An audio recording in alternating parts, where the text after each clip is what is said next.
De volta com o nosso Você Bonita para um assunto super importante. Faz tempo que a gente não fala, né, de vitiligo. Então, no começo do programa eu fiz uma chamada para você que ou está com um diagnóstico, ou está desconfiando, ou conhece alguém. Chama para essa pauta, porque a gente tem aqui ela que é dermatologista. Estou conhecendo o trabalho, mas já sei que temos algumas coisas em comum aqui no Você Bonita. A doutora Ana Beatriz Schmidt, bem-vinda. Muito obrigada. Prazer recebê-la, viu? Igualmente, e parabéns pelos 11 anos de programa. Ah, obrigada, doutora. Agora que você veio, vai vir, né, sempre, né, Gláucia? Super legal tê-la aqui. Deixa eu aproveitar e já mandar um beijo para a doutora Carla Bortolotto, que você já me contou que são amigas. Beijo, doutora, coincidência muito boa. E falar desse assunto que a gente estava comentando, inclusive, quando a gente estava repassando o programa, pouco dito, né? A gente, para quem não é da área, a gente ainda tem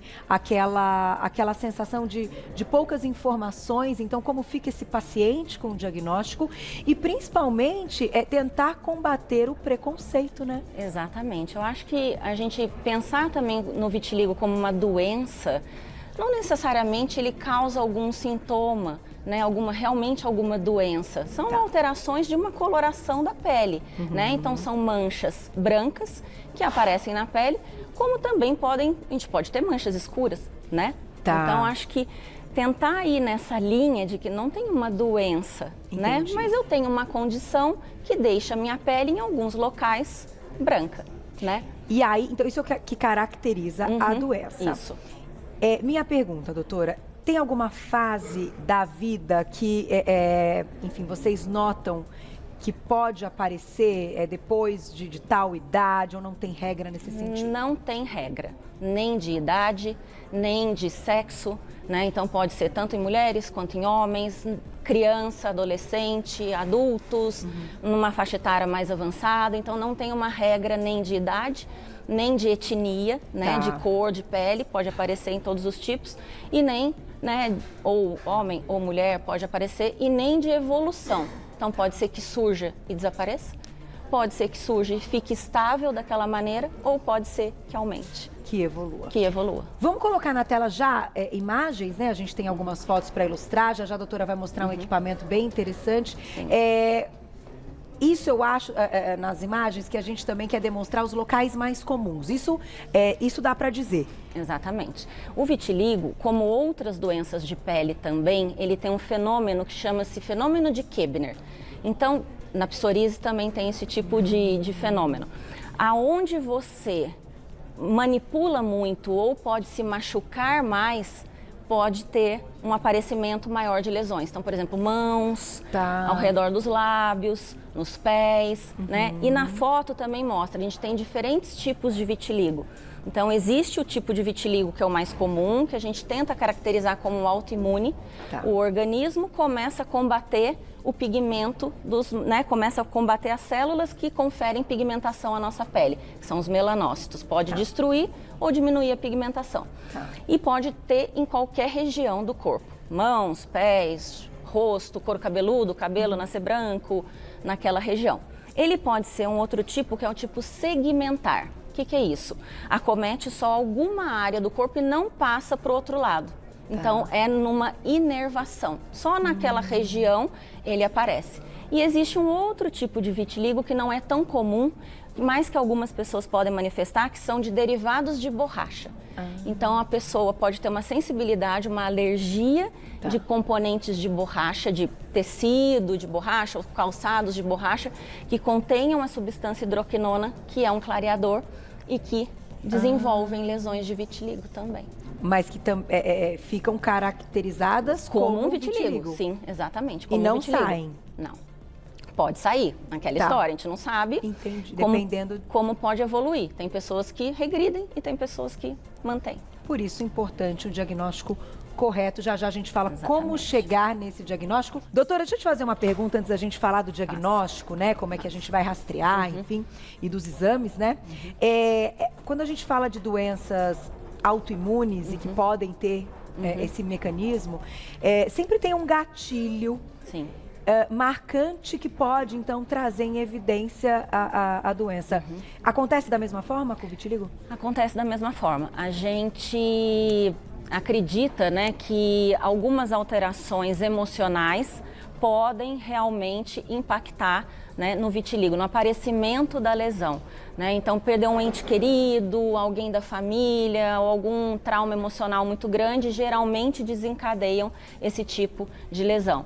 Não tem uma confirmação absoluta, né? Algumas doenças autoimunes às vezes têm relação com o vitiligo, como alguns problemas de tireoide, miastenia graves, que é uma outra doença mais rara, e a gente sempre investiga isso também na história clínica do paciente. Que pode estar associado. Pode estar associado. Olha exatamente. Que interessante. Então, até tireoide, que é algo que acaba sendo até mais comum do que a gente imagina, alguma disfunção tireoidiana, né, doutor? Interessante. Vamos então entender um pouquinho, eu acho que você vai demonstrar o aparelho. Isso. Como é que a gente vai chegar nesse diagnóstico? Existem, né? Claro, a gente vai colher a história clínica do paciente, né? Vamos perguntar, vai examinar clinicamente, né? Geralmente é uma lesão muito característica, a gente não precisa de tantos exames, nem biópsias, nem nada disso, né? Pedimos exames de sangue para complementação, como tireoide, por exemplo, né? Algumas alterações autoimunes que podem estar associadas. No exame clínico, a luz de Wood, né, que a gente chama, ela nada mais é do que uma luz negra, tá? E na dermatologia, algumas doenças de pele... Vou pedir para você virar aqui pro... Algumas doenças de pele, quando expostas a essa luz, mudam de cor. Então, elas têm cores características, tá? Então, claro, a gente tem que estar num ambiente escuro, totalmente escuro, daí na sala de exame. A gente coloca a lâmpada aproximadamente 15 centímetros das lesões e no caso do vitiligo, a mancha branca fica azul brilhante. Entendi. Aí a gente consegue uma confirmação, né, maior do diagnóstico. Ali como a gente está vendo nas imagens. Exatamente, ela fica azul brilhante. Tem doenças de pele que fica vermelho coral.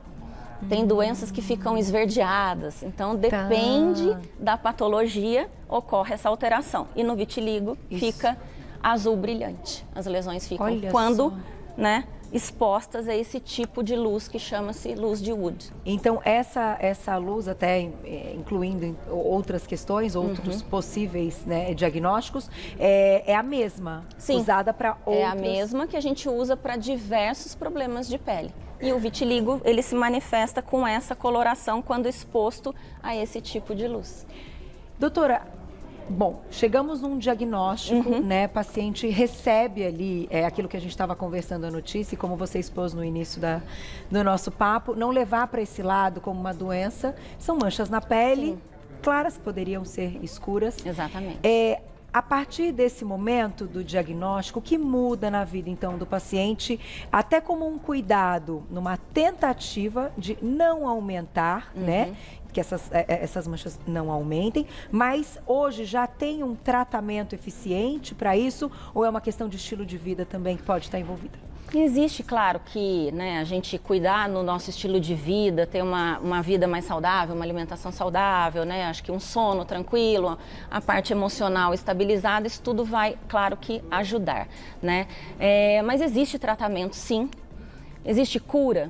Ainda não, mas existe tratamento, né? A fototerapia é um tratamento muito eficaz, no qual o paciente pode ou colocar cremes ou até tomar medicamentos via oral, se expor à luz, que pode ser a luz solar, ou em cabines controladas para seguir esse tratamento, né? Claro que numa exposição controlada, cuidado com exposição ao sol, o paciente tem que tomar sol, mas nos horários indicados, em períodos permitidos, com proteção solar, porque a pele fica sensibilizada naquela região, né?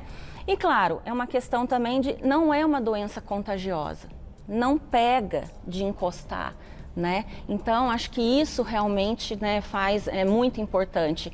E a aceitação, né? Claro, tem pessoas que levam muito bem esse diagnóstico, tem pessoas que não, né? No início tem um pouco desse bloqueio, mas existem tratamentos e muitos tipos de tratamentos que são eficazes também. E às vezes eu tenho até pacientes que fazem até tipos de maquiagens. Existem maquiagens hoje em dia que são específicas para quem tem vitiligo, para camuflar o vitiligo. Que interessante, não sabia. Sim. Vamos colocar a perguntinha, que eu acho que é nesse sentido, perguntinha do público, falando um pouquinho. Ó, Vivi, obrigada, um beijo. Qual o tratamento mais moderno, então? Essa questão da exposição de receber, né, essa luz, como você comentou, ela é para que a doença, então, para as manchas não aumentarem ou para tentar voltar o tom daquela pele? Para tentar voltar o tom da pele também. Então, existem pessoas que com tratamento conseguem regredir até 100% das lesões. Olha só. Tem pessoas que, né, tem pacientes que não conseguem e aí vai conseguindo ter esse controle, evitar se machucar, até por conta da exposição ao sol que eu comentei.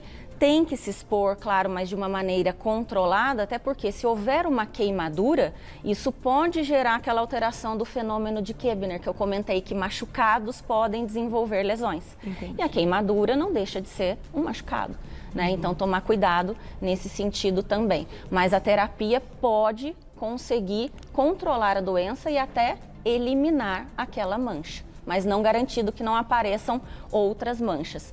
A fototerapia até hoje é o tratamento mais eficaz e está sendo desenvolvido imunobiológicos, que são medicamentos que podem auxiliar, mas ainda no vitiligo ainda não está ainda 100%. Mas que bom, né? Que a medicina está sempre evoluindo e certamente logo teremos boas notícias, né? Se Deus quiser. Vou colocar mais perguntinha do público. Quem escreveu pra gente? Olha lá. Obrigada, Patrícia. Um beijo pra você. Estresse pode causar, então, vitiligo?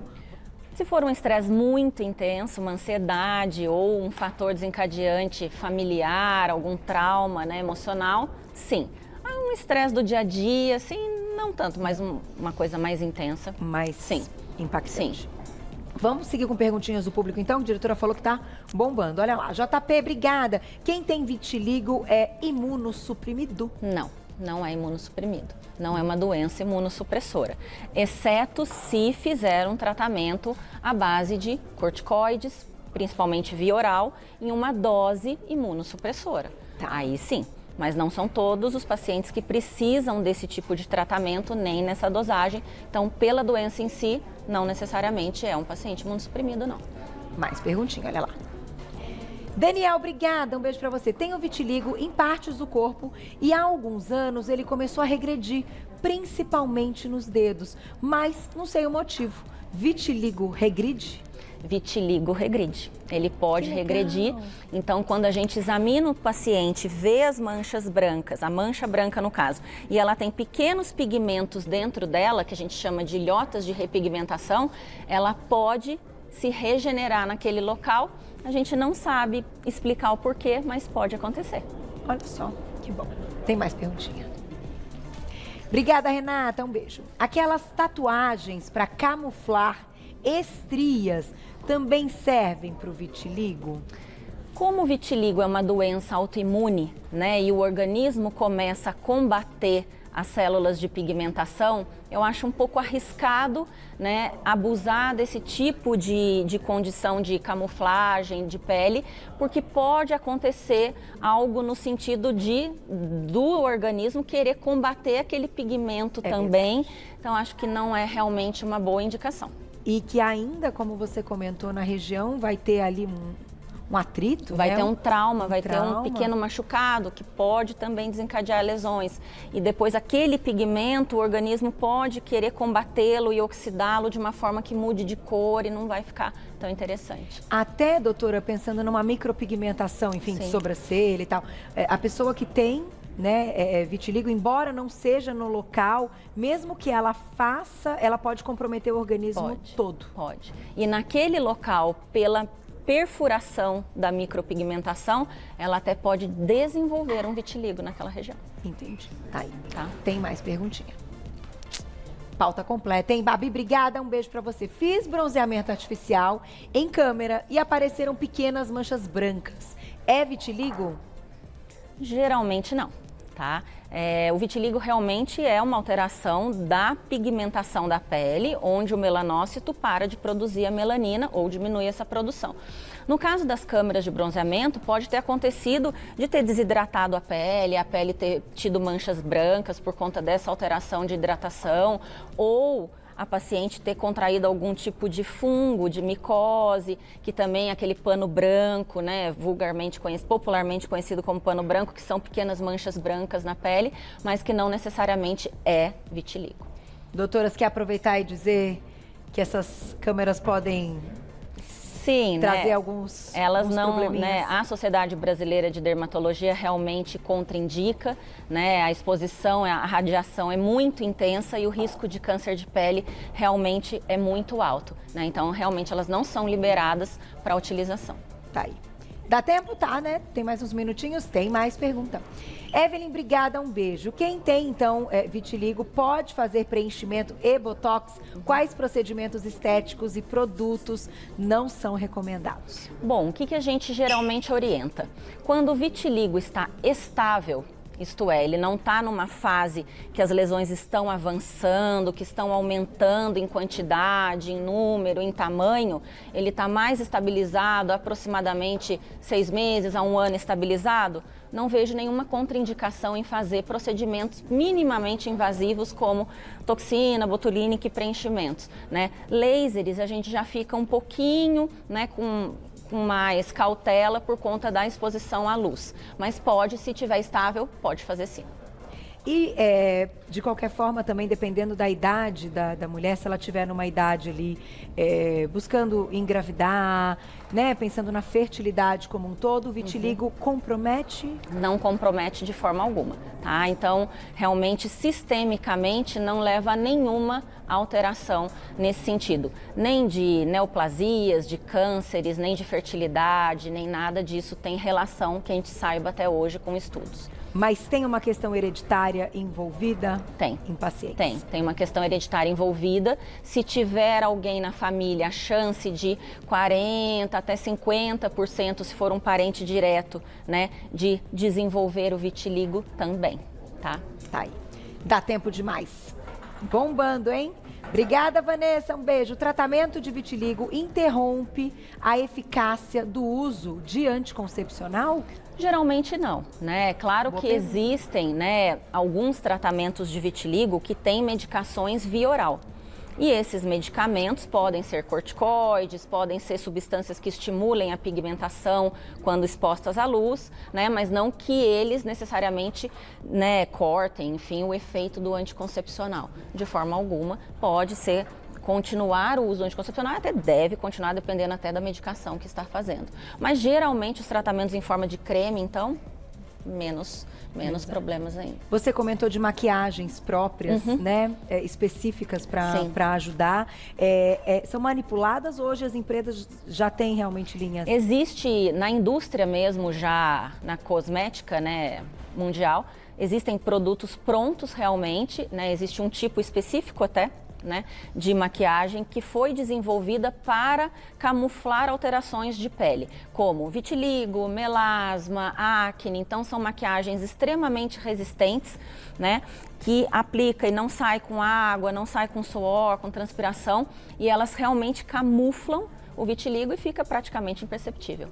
Interessantíssimo. Obrigada, viu, doutora? Adorei. Eu que agradeço. Que papo maravilhoso. Doutora, volta. Chegaram muitas perguntas lá no nosso Instagram. Se você tiver um tempinho e puder, algumas que não foram respondidas. Sim. O público vai ficar muito feliz. Obrigada a todo mundo que participou. Vai lá no Instagram da doutora, então, para conhecer o trabalho dela. É o @doutorabreviado. Ana, letra B, Schmidt, tudo junto. Schmidt é SCHMIDT. @doutorabreviado Ana B. Schmidt, tudo junto. Já pode acompanhar o trabalho. Obrigada, viu? Adorei te conhecer pessoalmente. Igualmente. Até a próxima. Até.